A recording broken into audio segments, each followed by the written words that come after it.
And welcome in to the Gaming Discourse. I am Tyler Frater alongside Richard D. the Cruz.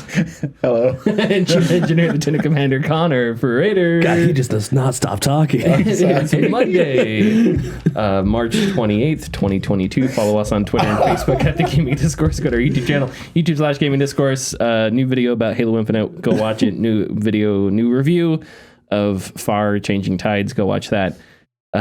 So... what's the joke? All right, so you said a quote from, I forgot which movie. It's called Waiting. Yes, from Waiting. Which That's is right. really, That's right. it's Waiting's a really good comedy. It has a little bit of like mid 2000s schlock, not funny in it. Yeah. But it also has a lot of really good stuff. So it's a weird mix. And but it's one of my favorite comedies. Anyone who has ever been a server, from what I understand, it's like, yes, that is it. Sure. So that was making me laugh during the intro. And then what Connor said reminded me of something I did at work to some regulars I had. But I was, and I'm going to tell the story. Sorry, I was testing a Super Metroid for Super Nintendo because I was changing the battery on it. That's how you saved in those days. It was battery save. Oh, battery dies, you lose your save, so you got to replace it. Okay. That was the solution to passwords. Instead of passwords, you did a battery. Anyways, so I slapped it in and I turned it on and. Super Metroid doesn't save after you have to get to the first save point and then you see if it works. But when you start the game, it's an entire just text-based explanation of the entire like series up until that point. Almost like Star Wars. Yeah, kind of. But it's Samus. Samus is talking and she's given the. It took forever. There was no, like, you couldn't skip it or anything. And so after that was done, I finally got to playing this guy. Some of my regulars needed help, so I went up there. I was like, yeah, let's just checking out Super Metroid. Is that Samus guy ever shut up? Like, Jesus Christ. The joke is because Samus never talks. Yeah. So, like... That's why I was laughing. I know it's not a funny joke. It's a misogynistic joke, but whatever. I appreciated it. Okay, so we have a lot to get into. Richard's going to be canceled, so we'll have to find a replacement. Gonna get slapped by Will Smith. Yeah, Will Smith's going to break into my house at any moment, slap Richard across the face. I'm so sick of that. I didn't even watch it. How awkward is it, though, to slap somebody and then 2 minutes later, best actor... Will Smith. I don't know. I didn't watch it. It may have been an hour later. I don't know. Anyway, so have you been playing Elden Ring? Yeah, of course. Okay, I hit the Elden Ring wall. Oh yeah, nice. Yeah, I was done with it. I beat the Black Knife ringleader, which is really difficult. And after that, I felt like no matter what cheese I do, I have earned it because that fight was literally I get hit once. And I die. You're donezo. So I felt like I super duper earned whatever I wanted after that boss fight. And then, I explored around a bit and I kept, running into those little areas where it's like, oh, this area is annoyingly difficult. Oh, this area is annoyingly difficult. Mm-hmm. And I was just like, man, maybe I'm just done for now. Like, I thought I would get here eventually. I'm not invested in the story because I just don't care. There is none. There is. It's a very esoteric story. Yes. I got to the Volcano Manor and people were like, are you sure you want to join the Volcano Manor? And I was sure. What do you do here? Those questions are only to facilitate NPC quests. Like, sure. they do nothing. So I'm not, and I imagine there's probably some kind of, I don't know. There's probably some kind of morality somewhere along. Are you sure you want to join Volcano Manor? You get the maidens. you get the pizza wheel weapon up there. Yeah. I had to defeat that guy. It's a huge stick with a wheel at the end, but you're like R2 is you roll it against the ground and it's just a saw. And you're just it's a gigantic pizza cutter. Yeah, it's awesome. It's like if Mad Max, it's like the world of Mad Max made a pizza cutter. That's what they would make. Right on. But yeah, I hit a wall and I was like, okay, you know what? I think I reached that point that I thought I would eventually get to. Cool. And I switched over to Horizon Forbidden West and have not looked back. Forbidden West is so freaking good. It is. It's like it's so good. I don't know what else to say. So the story is really interesting. There are a few things I dislike about the game. it's uncharacteristically buggy for a Sony big release. Mm-hmm. And it's buggy in the way that like Witcher was buggy, where nothing is broken, but there's a bunch of little tiny weird things, Yeah.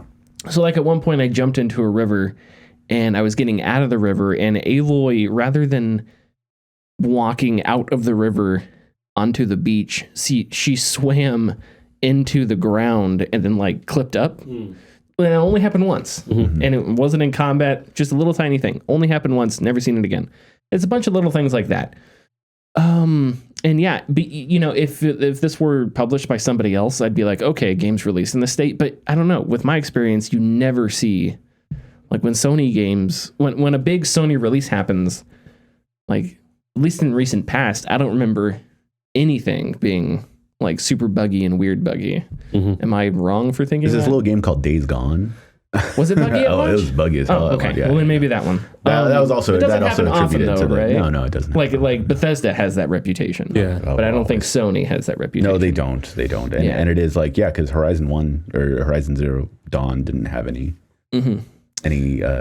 as far as I can recall. Nothing major or No, anything even that caught wind. yeah, even the little bugs like I've encountered in my first couple hours of Horizon, like it was very noticeable and weird. It was just weird. Yeah. And Horizon Zero Dawn I don't recall it having much of that at all. But despite those things, I think it's a great extension of Zero Dawn. I think Aloy is a really enjoyable character. The world is really interesting. It does a nice job keeping you up to date on what's going on. There are interesting side quests. That the addition of how they did the voiceover, or not voiceover, how they did the dialogue, where every dialogue is a cutscene, right? Almost like it's acted. Yeah. And I don't know how they did that. I don't know if it's all mocapped or whatever, but it looks great.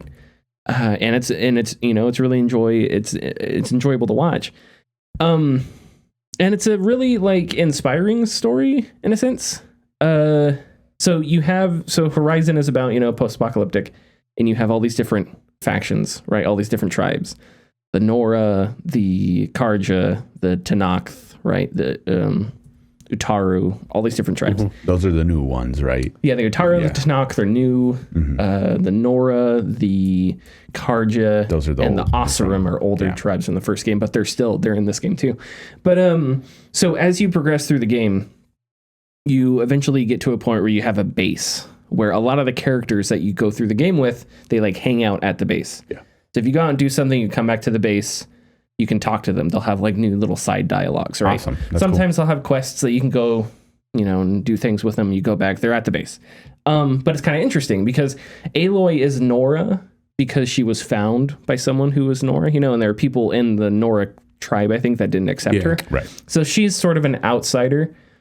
She's also a clone, so she's unlike anybody else. But in this base, she recruits Oseram, Utaru, Nora, Tenakth, right?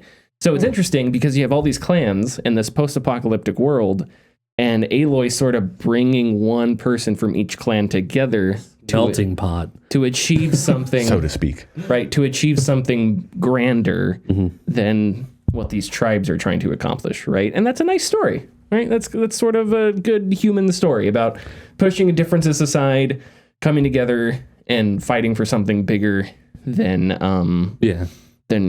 whatever territorial stuff happens between the different tribes. The plot point of The Watchmen. Is it? Well, at the end it is. Kind of, yeah. Yeah, at the end it is. It's a plot point to a lot of stuff. Yeah, I'm not going to sit here and say it's super original, but it's enjoyable, Yeah. And a lot of the science, as you get further into it, it becomes more and more science fiction, which is cool, especially when you learn who the enemies are and what's going on with them. And the combat is just Post-apocalyptic Nazis. Oh, wow. They were on the moon. On the dark side. just sitting there waiting. Menacingly. The combat is so good. I cannot get over the combat, especially once you start unlocking. When you remember, so you have to remember to use your different weapons, because that's when combat really like opens up.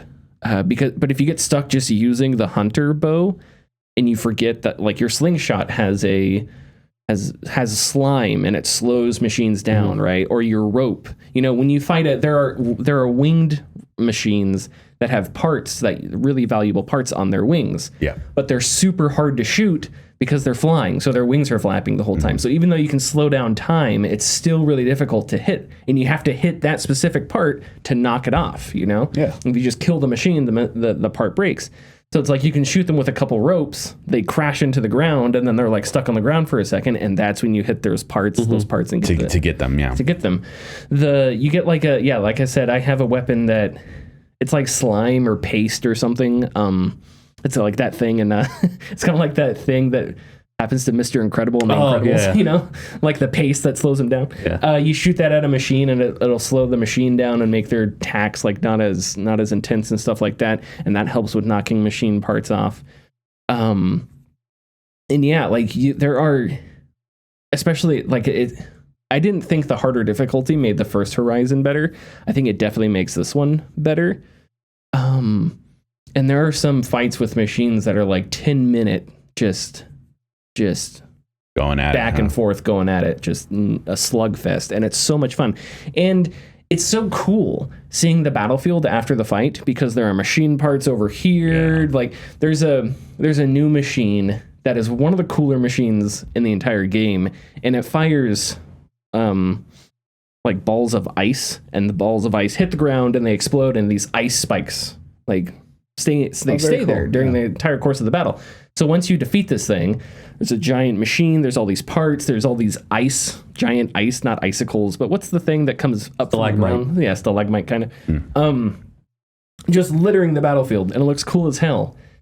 And yeah, I mean, I switched over, and I was like, yeah, this is what I want to play. So, and it's a very big game. It's a very long game. Well, I don't know how long it is. I'm taking my time with it. So it may not be as long as like I'm making it, but it's there's definitely a lot to it. One thing I do kind of wish open world games did differently is think of more creative things for you to do. Like in the open world, there are machine races that you can join, and I just don't care.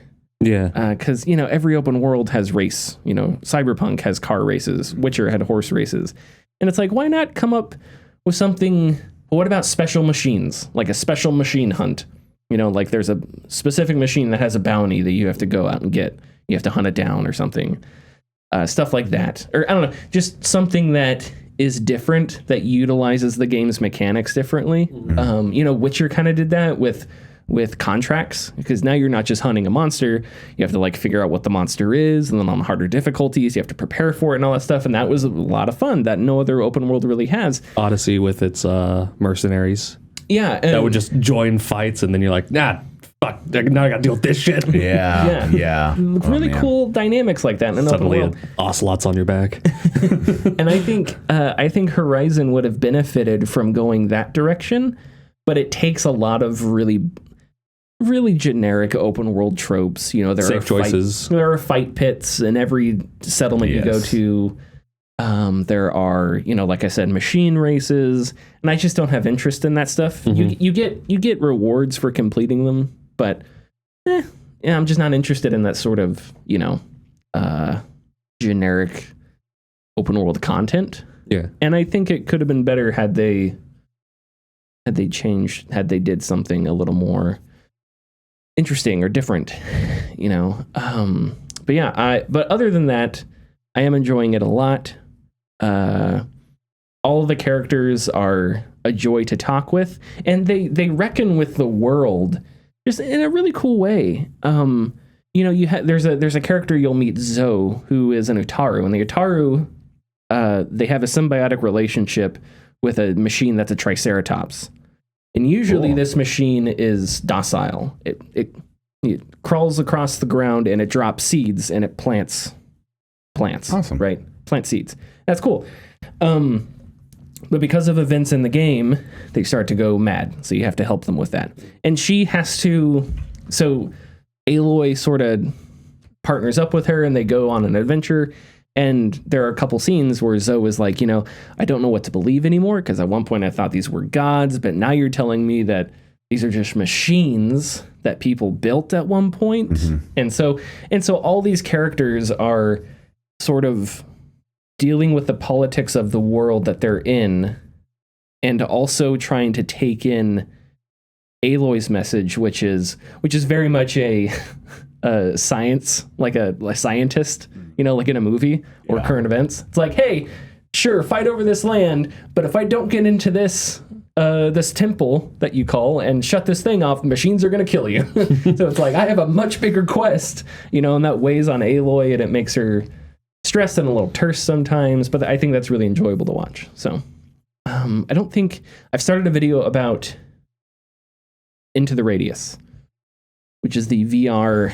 They've had a lot more updates to that, right? They have, and the game has changed drastically. Wow. The open world is completely different now.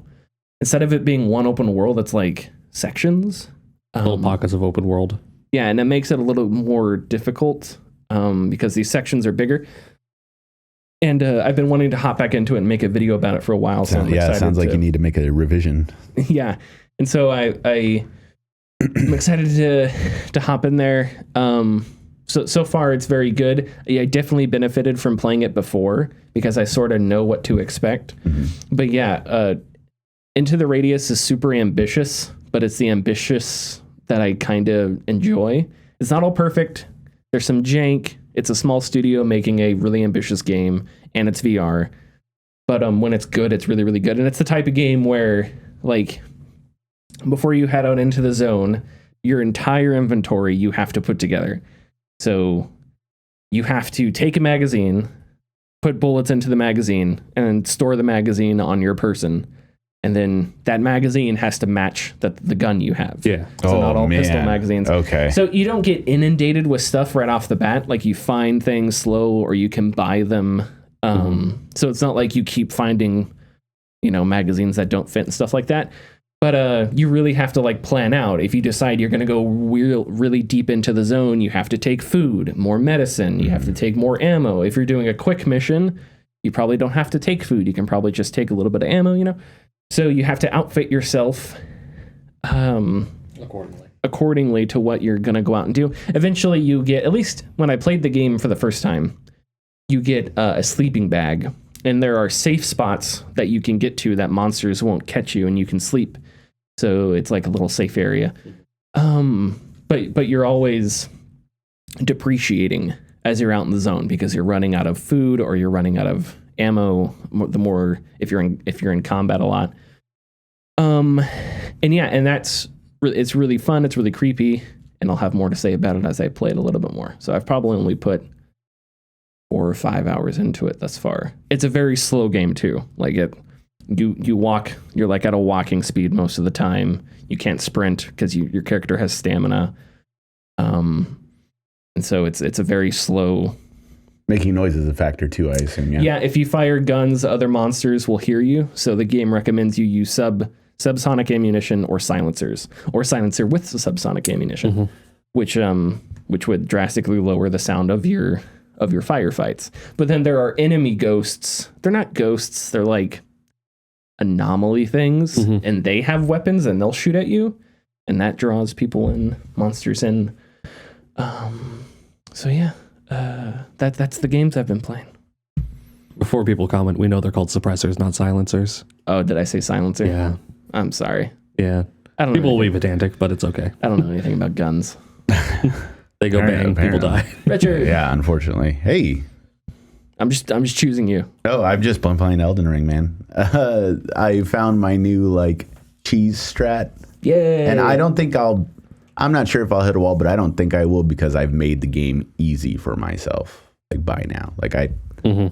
Level 126, you just farmed one area for 8 hours. Yeah, no, I just farmed the one area. I was like, I paid $60 for this. I'm gonna play it the way I goddamn want to play and it. 86 hours in, I'm still having a blast. But I have found new cheeses to. So there's this one going around that people are worried about. It's going to get nerfed. I know it is, but there's a Ash of War called Carrion Retaliation that you put on a shield, and there's a little bell that you get that when you ring it, calls out like a little specter that goes and like attacks people. Well, when you call out that specter, if you parry it like right after you call it with that Carrion Retaliation, it causes 3 blades to like surround you, and it'll attack the nearest enemy.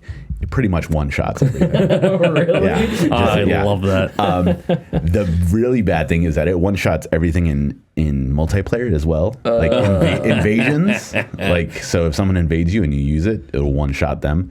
Problem is, they can't see it. Oh, okay. So it definitely will get nerfed. But I don't, I joined I was playing with my buddy, and we were kind of just running around. And once you play with a friend, that invites other players to invade you, no matter what. We've got invaded a couple times, and one time we got invaded, and this guy, he wasn't attacking us or anything. He was just kind of being a goofball, like out and about, and he was following us, but he was just constantly like turning into things or like just spinning around and doing weird stuff. Posing. Yeah, and my friend was like, "Hey, he's behind us," and I turned around and looked at him, and I had swords out because we were running around K-Lid, so I didn't want anything to screw us up. Yeah.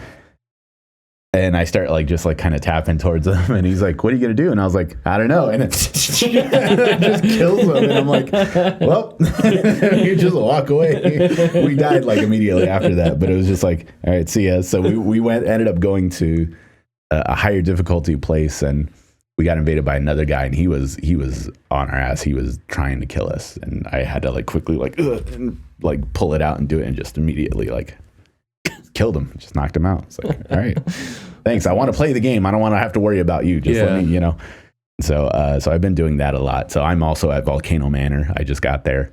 I've been there, but I'm finally doing it. And I beat one of the bosses that's there. There's another boss that's proving to be a bit of trouble. So even at my level and what I do, because that, even though I have that cheese, it's not guaranteed, everybody has resistances and whatnot, so it's not guaranteed one shot everything, but it does major damage to a lot of people. So at this point, I was trying to just finish NPC quests and finally get to the end, and then I kind of realized that a lot of NPCs quests merge together, or they will have something to do with one another eventually, or they will have something to do with the end game. No matter what. Rami's quest has to do with the ending of the game. Yeah, she's the main one. Oh, is she? Oh, okay. She's the main like quest line for one of the. There's 3 major endings, I think, and there's someone else I was following that I found out, and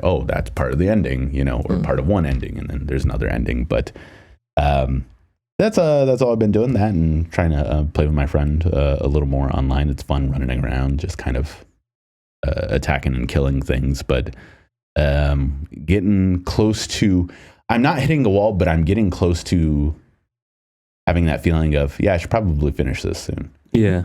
Because of course I got to get to Horizon, and then I don't think nothing's coming out in the future that I'm really like chomping at the bits for. Tokyo Ghostwire came out. That did come out. Yeah. And I do. Other than that, I don't think another like big game releases not for a while until the summer.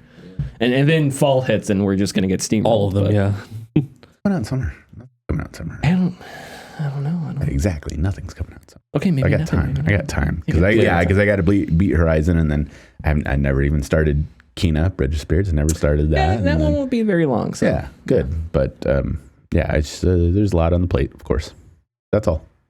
Connor? All right. So I'm still playing Valkyria Chronicles 4, and I picked up Octopath Traveler. Neat. Valkyria Chronicles 4, the random difficulty spikes are starting to be a detriment to the fun. Uh-oh. Because again, it'll be this massive difficulty spike, and then the next 3 levels, I can just cheese my way through. There's no difficulty at all.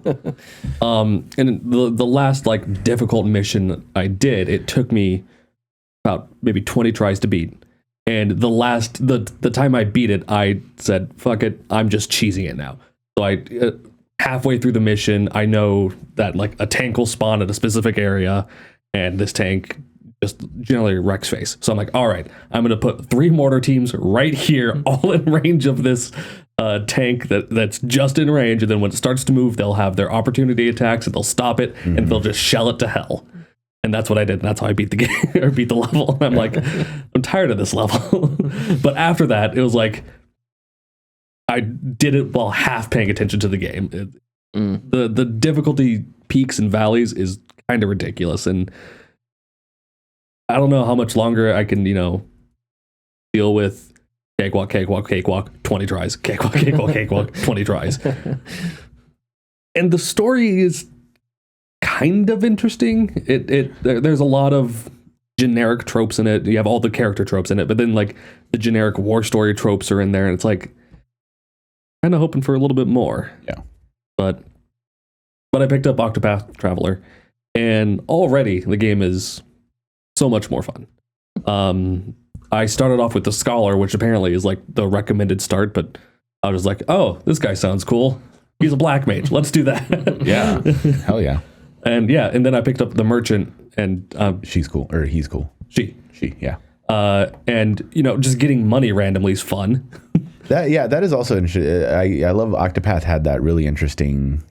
If you chose the dancer, like she could charm people. So like if a guy's standing in the doorway, you could charm him and be like, oh, sorry, let me get out of your way. And then you can go in that door. But like no one else can do that. Only she can. Or like the Merchant, you can barter, I think. You can barter with, like, there'll be specific people in towns that'll have speech bubbles, and you can interact with them. The Scholar can scrutinize them and gain some information about the town, whether it's hidden items or better deals at merchants or new items being sold at merchants. The Merchant, she can talk to people and then buy stuff from them specifically, and it's generally at a discount, like a pretty hefty discount. And I'm picking up the Warrior right now, and I don't know what his ability does. I'm like, because you have to do like their intro mission before they join your team. And so I don't know if you have to. I may just be saying yes and just doing it for the hell of it. I don't know if I say no, if it's like, well, I guess you can't play with this guy, or it's like, no, all right, well, here's what you can do with him. But so far his is like dueling or challenging people to a sparring match, and I don't know like how that's gonna play. Just some kid. Yeah, I don't know how that's gonna play out. Like in town, like, hey, I'm gonna kick your ass. No, like I don't know, but hey, I need a tank on my team, so I'm grabbing. Yeah, nah. But I'm only a couple hours into it. The combat system where you're unlocking, like with the Scholar at least, you unlock the enemy's vulnerabilities. You unlock one right away because analytical mind type of thing. It plays into the turn-based combat really well because you're able to set up comboing with your other teammates without having to grind through enemies to try and figure out what attacks work, what attacks don't work. Yeah. You get just a little bit of information, and then you're able to build off of that. That's awesome. Yeah. Okay. Did Bravely Default 2 come out? Was there a sequel? Yes. Came out a while ago. You got a lot to play. It's always great. Well, I was playing Octopath Traveler, not Bravely Default. Oh, why did I say Bravely Default? Because Octopath Traveler 2 came out too, right? No. You're thinking, okay, all right, let's start this, guys. Oh, boy. Oh, boy. Do I need Bravely Default 2 came out. Yeah.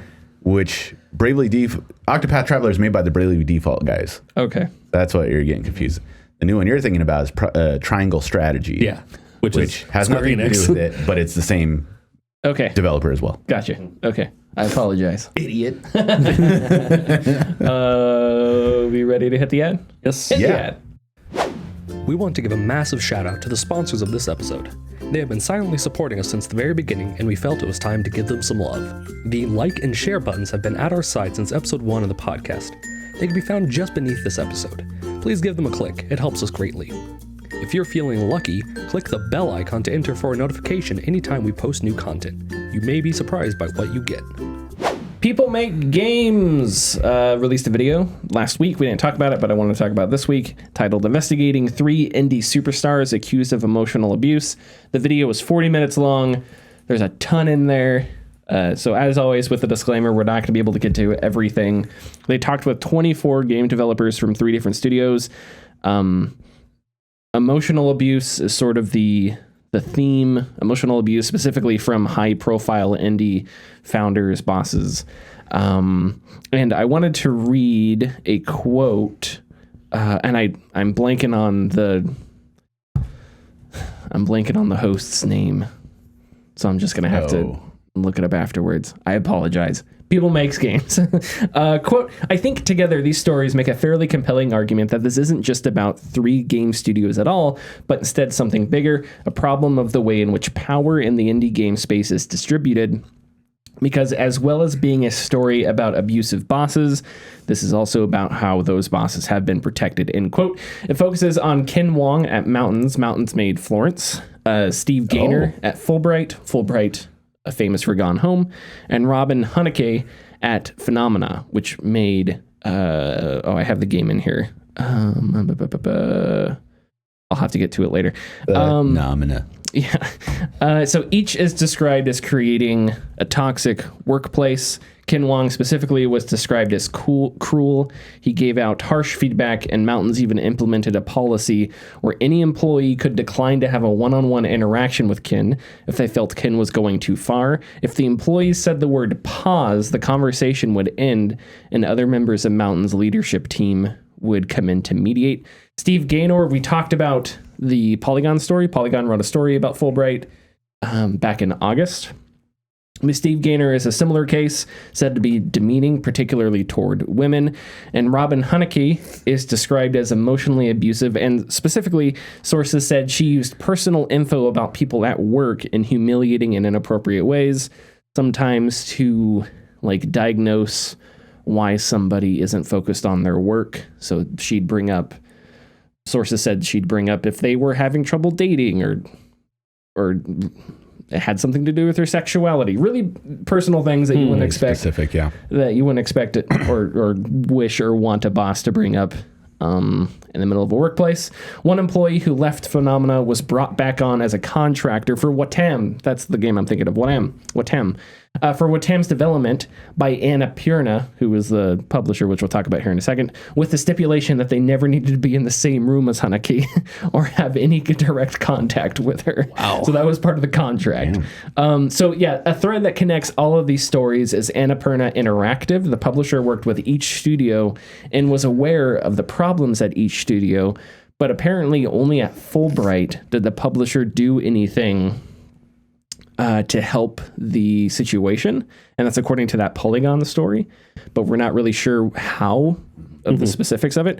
There is one thing I wanted to share about Annapurna. So in one story, Mountains shared a 16-page document with Annapurna regarding Ken Wong's behavior, but during a call with Mountains, Annapurna was described as dismissive.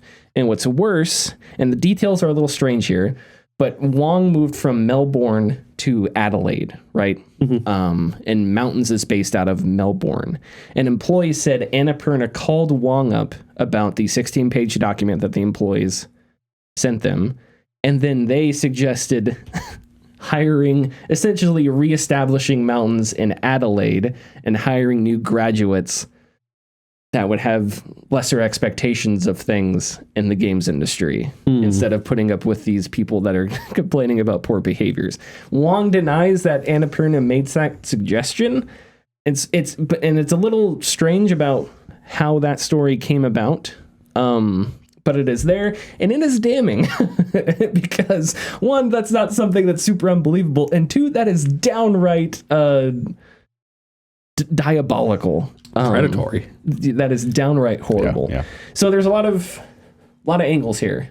I'll let you guys take it. There is a weird angle that I kind of not an angle, but it's weird to be in a position to where, let's say, Microsoft buys Bethesda. Sure.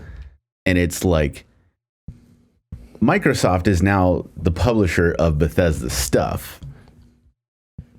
But the fans are well, I hope Microsoft doesn't interfere with anything. Let Bethesda be their own company. What do we want out of this? If that makes sense. So Annapurna owns publishes Mountains, Mountains and stuff. But do we want them to get involved, or do we want them to have those studios be their own independent thing? What is That's the complicated. What is the complicated? Yes, and because technically Annapurna can't do anything, right? Because Ken Wong is the owner of Mountains, right? And they enter in a publishing agreement, so they can't force, the people that they're. But it doesn't mean they can't do anything. And apparently they did something at Fulbright, and that's what makes this.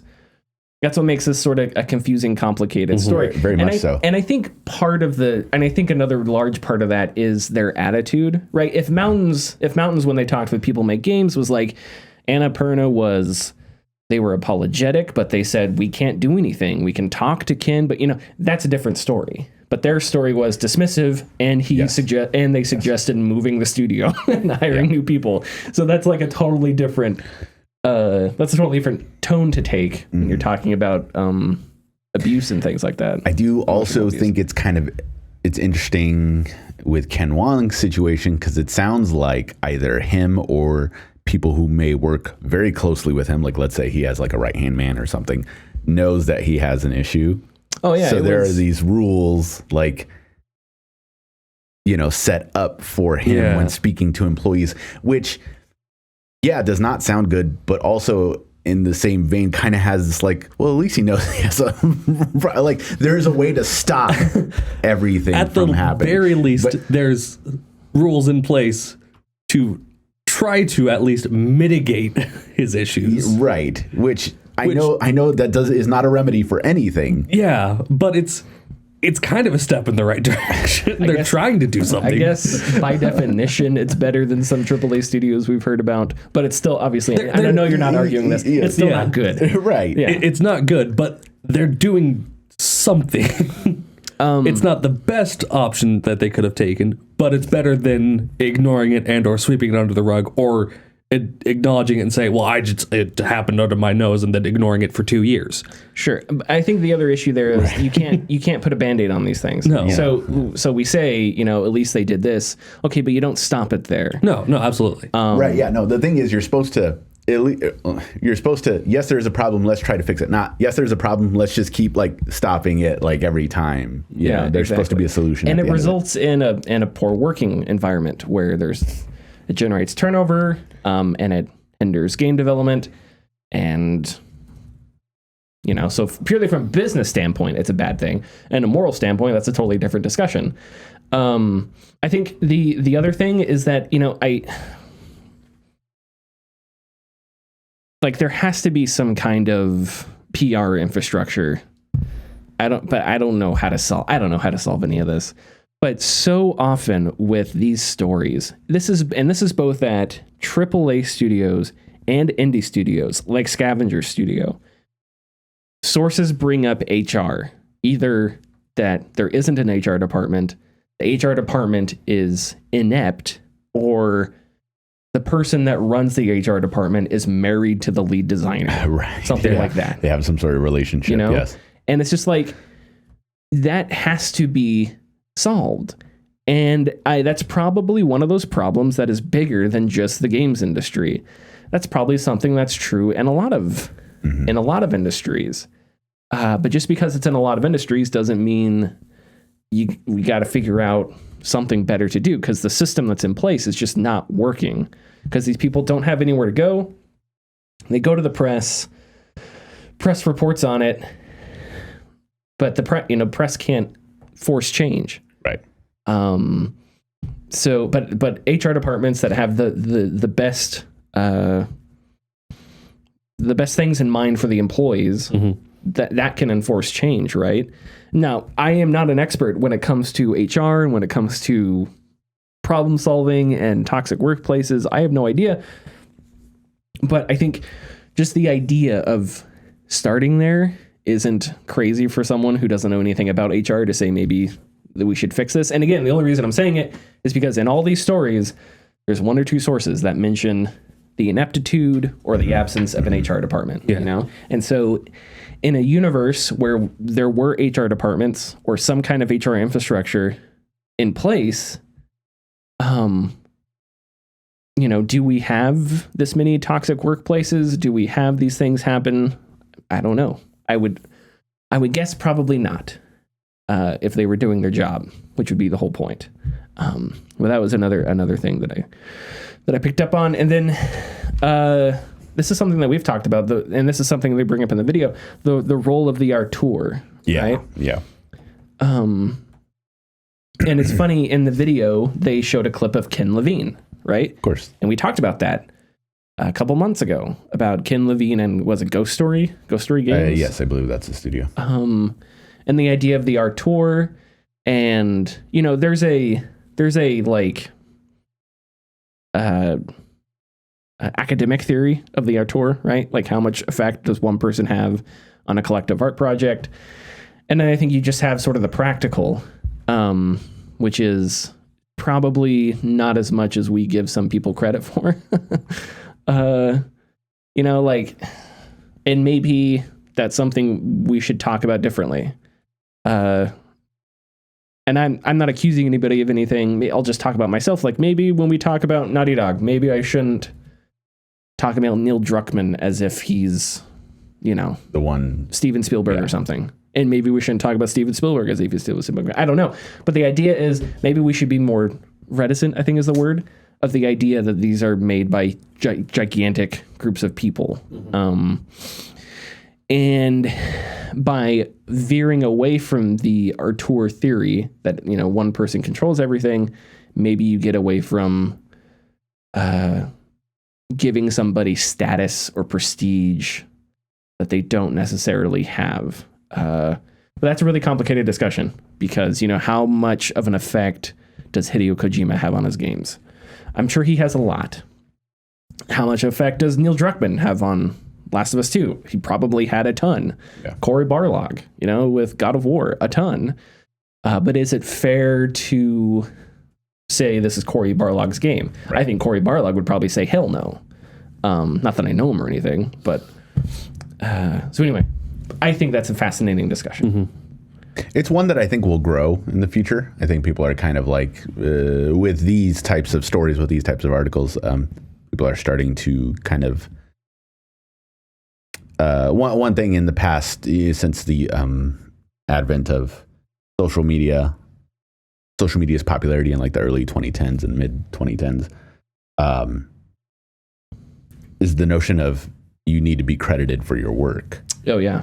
And, well, you always should be, like, no matter what, even before the internet. But now I think that the discussion will change people's minds, and I think we're going to hear it a lot more in the future, and people are going to want to know who the folks behind the games are rather than just the single figurehead who, once again, may or may not have something to do with most or all development. I mean, we do have plenty of behind the scenes footage of like Druckmann actually directing. Oh, yeah, and Barlog, you know, directing. And, and Barlog doing it as well. So it's like, yeah, they have, and I don't know if they, in the document, the Raising Kratos documentary, you know, Barlog is there talking about coding, talking about the code, talking about whatever with his employees and stuff. So, I mean, there are examples of auteurs, if you want to call them that, doing the work, not just being the figure. But I do think it's interesting. I don't think that we should have... There needs to be somebody to speak about the game to promote it. That's how it is. But they should not be the one that we look to pin the fault of if a game is good or not on them. We would benefit, I think, from a more nuanced approach to that topic. Sure. Somehow reconciling the fact that Barlog goes to all these different departments and maybe not micromanages, but has a say...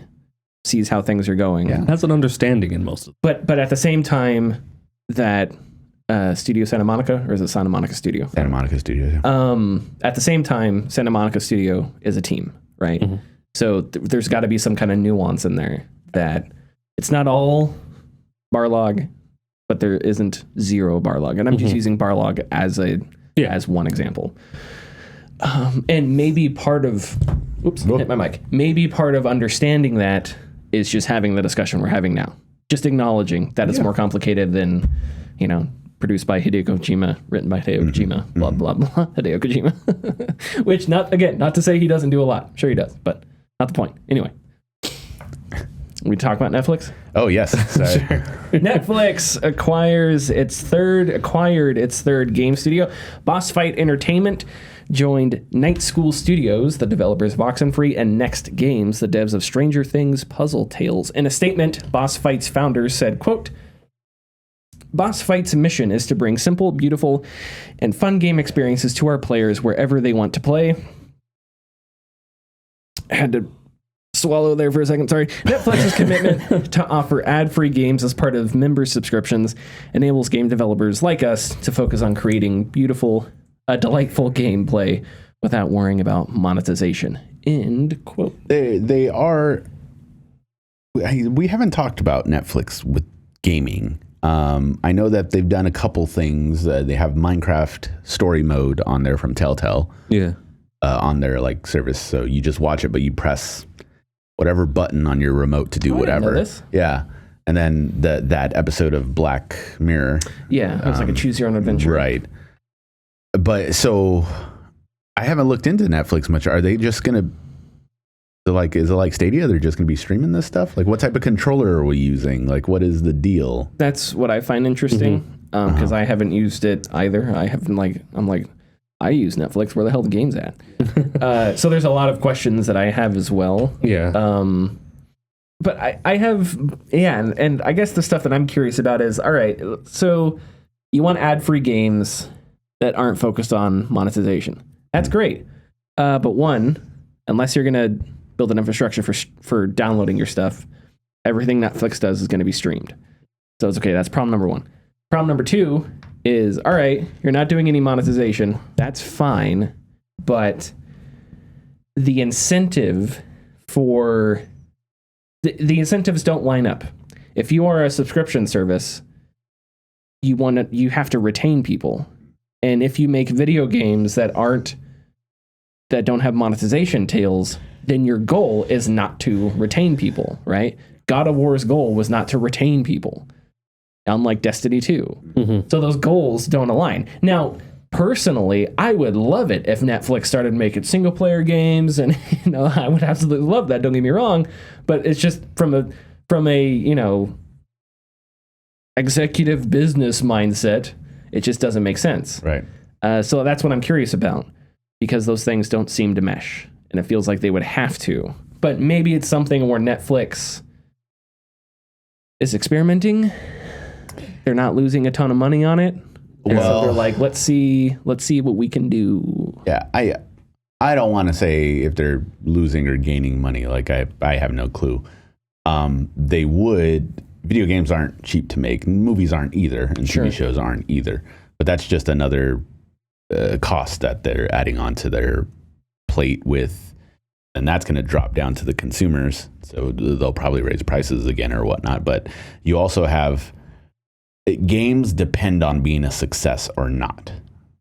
Like 100%. I don't think movies or TV shows have that same problem, because you have very low budget horror movies that become huge hits. Granted, horror movies are easier to make. I know it's not like the best example, but something like that can see better returns than a game can, if that makes sense.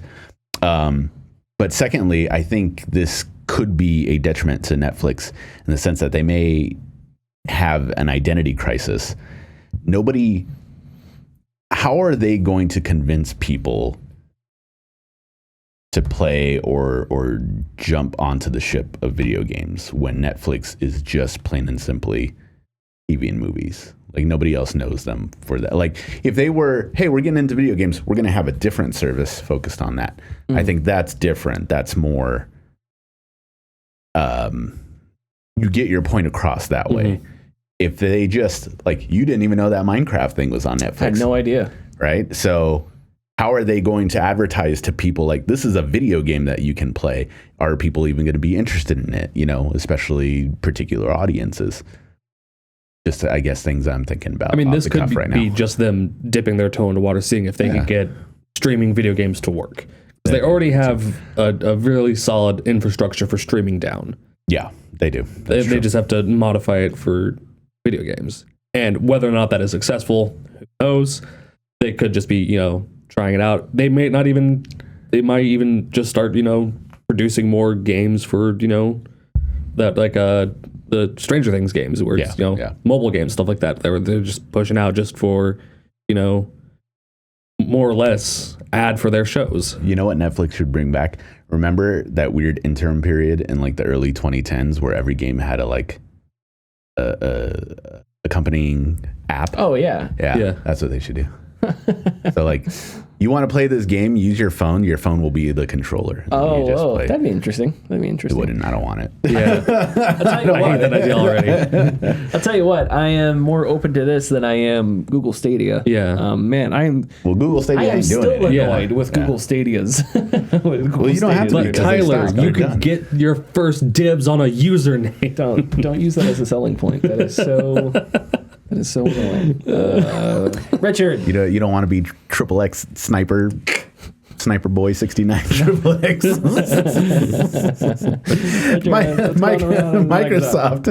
Microsoft says it will respect the outcome of the Raven Software union efforts. We aren't lawyers here. There's a lot of stuff going on. Background a little bit. Employees at Raven Software who were a part of Activision and kind of got this ball rolling before the Microsoft acquisition happened, filed for a union election with the National Labor Relations Board, and Washington Post says, are waiting on a judge to rule what the eligible group of workers who can vote to unionize should be. Raven Software previously sent a letter to Microsoft CEO Satya Nadella asking for a few things, including if Microsoft has given approval to the Activision Blizzard to voluntarily recognize their union, or if they were instructed not to. In a statement, Microsoft said it will not stand in the way if Activision Blizzard recognizes a unionization effort, and that it respects employees' rights to choose if they're represented by a union. In the merger proposal, Activision Blizzard says it will not voluntarily recognize any labor unions / enter into collective bargaining with a union unless approved by Microsoft. And then there's a note that I wrote there for myself. But I don't. Oh, sorry. This is me. Okay, so I don't. So it's weird, and this is why that disclaimer of we're not lawyers. Okay, so because I don't think Microsoft can force them to do anything at this point. But if I understand it correctly, in the merger agreement. And disclaimers all around. Yeah. I might as well be talking about cricket at this point. Ew. In the merger agreement, Not the bug. well, I know just as much about both. So actually, no, I know more about crickets than cricket. No, anyway, in the merger agreement, Activision Blizzard says it will not approve of whatever. Not voluntarily recognize any labor unions into collective bargaining with a union. And that's what Activision Blizzard is saying they are going to do. Now, that's not Microsoft saying you have to do this. Yeah. But at this point, I don't think Microsoft has the power to say you have to do this, even if they wanted to. But Activision Blizzard still has the power to say we're not going to do it. And I think that's where we are, if I understood things correctly. So what is significant about this, other than the fact that I think they sort of dodged a lot of the questions that the group put out there,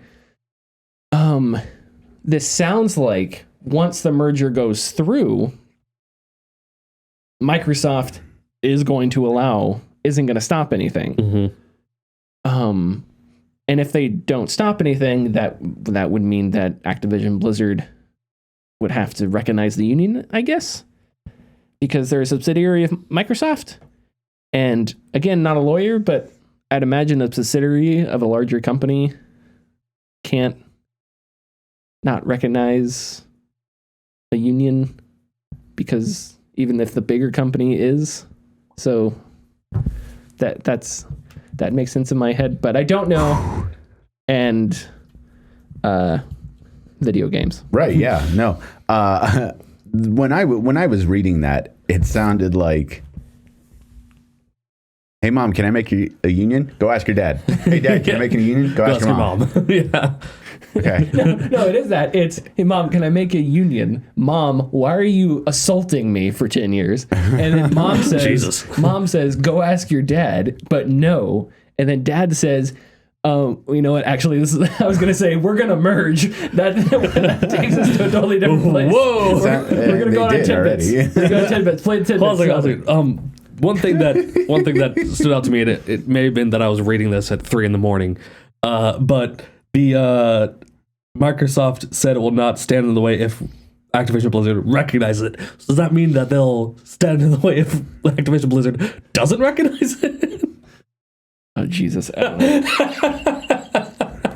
Tidbits? Tidbits. Yeah. A man discusses the news, but not like the big news, the little news. Little bit. This is the Tidbits.